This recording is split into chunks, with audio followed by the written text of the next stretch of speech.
Neela from UrbanAsia.com, and I'm here with Monty over here, who's picking up tiffins, apparently. What's going on? What's going on? Actually, I found a tiffin, a dolly, glass, katoris. Well, anyways, my name is Monty. This is my Shundor friend Neela, UrbanAsia.com. We're here at Ticket to Bollywood, produced by Molecule Communications and Dara Motion Pictures. We just met. Can you tell the names of the directors, okay? Sure, we've just met Imtiaz Ali and Zoya Akhtar, and we met writer Anuradha Tiwari. She wrote Heroine and Fashion, in case you guys don't know. So we just have so many wonderful moments from our interviews to look forward to, so please do stay tuned. Ladies and gentlemen, let's get started with Ajay. Ajay, tell us a little bit about the genesis of Ticket to Bollywood and why you decided to conceptualize this event. Basically, the whole idea was to bring Bollywood globally, the real Bollywood. Because usually when we talk about Bollywood in the West and to any other countries, there's always like, it is sing-song and dance and some kind of weird colors. That's the conception of Bollywood to the mainstream Western people. And we want people to know that yes, we do sing song and dance and colors, but there is more to Indian cinema and Bollywood, which is never brought to the West. And that was our main reason to, bring this here. And me and Anuradha, we share that same passion that people should know that Bollywood is beyond sing song and dance. And while I want to bring this up here, guys. While we were having coffee in Prithvi, we conceived this together. Why do you feel that it has taken the Western world and also Europe, other parts of Asia, to actually welcome Bollywood and Indian cinema in totality with open arms? I mean, Indian cinema, Bollywood it's an industry where one actor will be working on 4 or 5 different films at the same time, whereas in America, you'll have an actor working on one film in 3 or 4 years. I mean, we're obviously producing so much more, but why has it taken the rest of the world so long to actually appreciate what it is that we do? I can give my take on that. I think it has a lot to do with ourselves. I would say probably 2 particular reasons. One is because I think we're a slightly in-speaking industry, or we're an in-speaking people. We speak to ourselves, we're very happy, we're very self-sufficient in our billion-plus population, So we are making films which are actually really just meant for us, and we're very happy with that. So the idea of really going global never really occurred to the industry so much because, we didn't really care about it. Right? The second point being, because of that, or maybe otherwise, we have a slightly different grammar of cinema. Bollywood it does follow the basic rules, but it is a little distinct. So what happens is that becomes like a little niche for the rest of the world. So it's taken, I would say, the world to understand that grammar is as effective and that there's something to it that resonates with a lot of people. And thirdly, I would say it's the third world that's helped us, because I think a large part of the world is the third world, and their concerns are the same as ours. They love the underdog story as much as we do. So I think once that has come up, that's when the world recognizes us. Welcome, guys, everyone. My name is Monty. This is UrbanAsia.com, and with me right here is my good friend, hopefully soon, and Mr. Ajay Shrivastav. Yes. Director of Molecule. Please tell me more about Molecule, their role in New York, back home in India, and Ticket to Bollywood, the whole event. Molecule is an event management PR company based out of Bombay, and now we are launching it in New York, and with Ticket to Bollywood, and getting into film production. So that is our goal. Ticket to Bollywood, as I've been talking about, it is a ticket to Bollywood for aspiring filmmakers who want to explore and learn and work into Bollywood, who know what it is, and we want to help them out with that. And that's why we have all these filmmakers who are here trying to explain what is it that needs to get into Bollywood, that one needs to get into Bollywood, and the different areas of filmmaking: production, direction, acting, music, film financing. I also know you're a fashion designer living in New York for the past 12 years. This is film. This is film, yes, but I wanted to know what was the bridge that went from fashion to film? If you can say a little about that. Fashion, film and food has been with me all my life. So at some point in my career, I had to make a choice of what comes first. And fashion came first because I love fashion so much. So I did fashion for a long time. Yes, I did have a clothing line called Ginger Blue. We did that for a long time. And then I moved on to food. And after food, it is films. So I want to complete my life.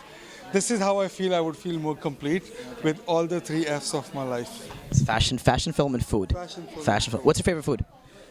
Dal chawal. Dal chawal ghar ka? Ghar ka. Okay, you had mentioned, I believe, you had met with Anuradha Tiwari, and I believe that's where the whole idea developed. Right. If you can share, a few bites of that. Sure. I'm saying I always look up at Anuradha's thought process and how her thinking is so amazing. Like when she talks or when she writes scripts, her thought is amazing. And I was always impressed with how her thinking is and how global she thinks. And we always talk about how Bollywood should go global. And she's a good friend of Kiran, and that's how I got introduced to her. And we used to always talk. And one day while sitting, we were like, she came up like, let's let the world know about it. And I jumped onto it. I was like, yeah, let's do it. And yeah, that's how it was born. For the world to know that Bollywood is beyond song and dance. Hi everyone, this is Anisha for Urban Asian talking to Zoya Akhtar at Ticket to Bollywood. Thanks so much for talking to us.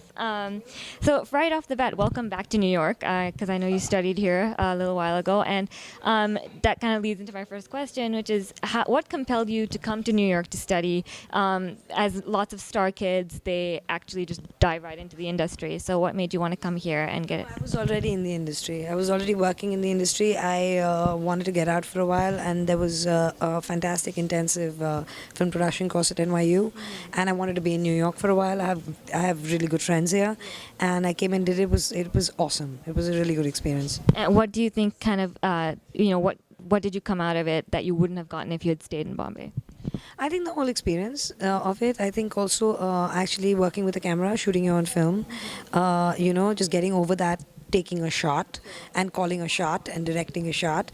I think also discussing cinema, being in sessions where you just talk about editing, you just talk about storytelling. I mean, it's just a lot of theory going around, things like that.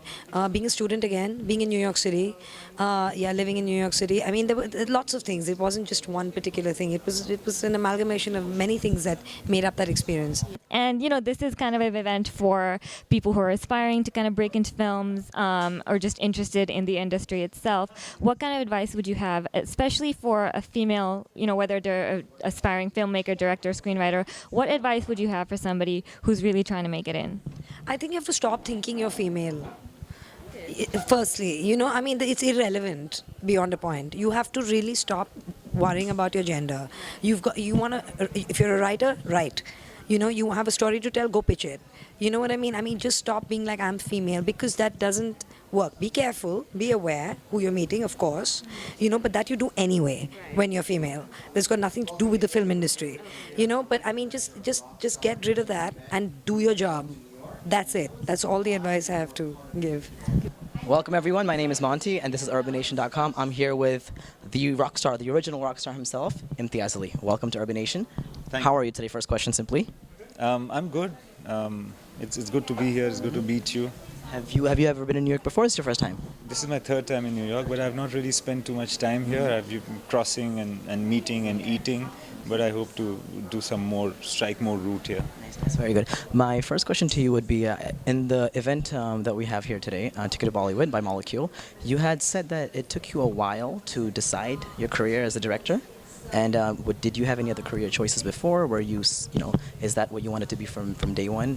Tell us a little about your choice of becoming a director. I could never admit to myself when I was growing up that I'd be a film director. And because I didn't know film directors before, I didn't know what to do to become a film director.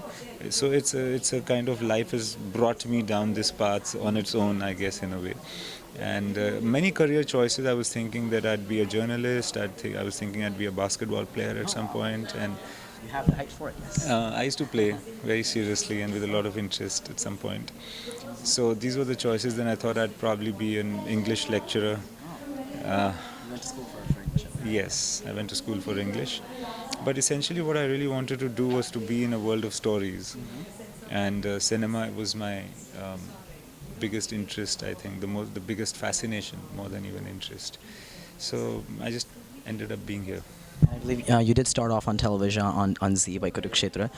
Do you feel like you can ever go back to television? Would you like to create something else for it, or are you doing that? Yeah, I think the scope of programming can be very different between television and cinema.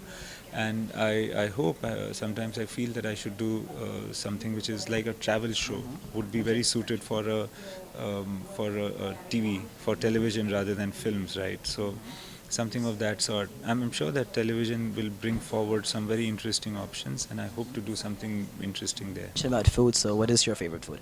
I'm a very hardcore red meat fan.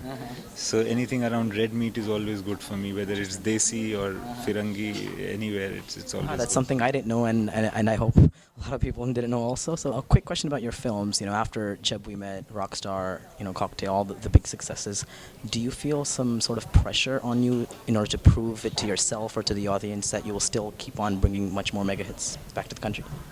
I've got very simple expectations from myself, and it is that the work that I do should enable me to continue to do it. So as long as I self-sustain and I'm allowed to make movies, I'm fine. I don't have bigger expectations than that from myself. Quickly, any future projects, and what piece of advice would you want to give, for example, for the individuals that came to Ticket to Bollywood, aspiring directors, actors, and writers? What piece of quick advice would you give to them?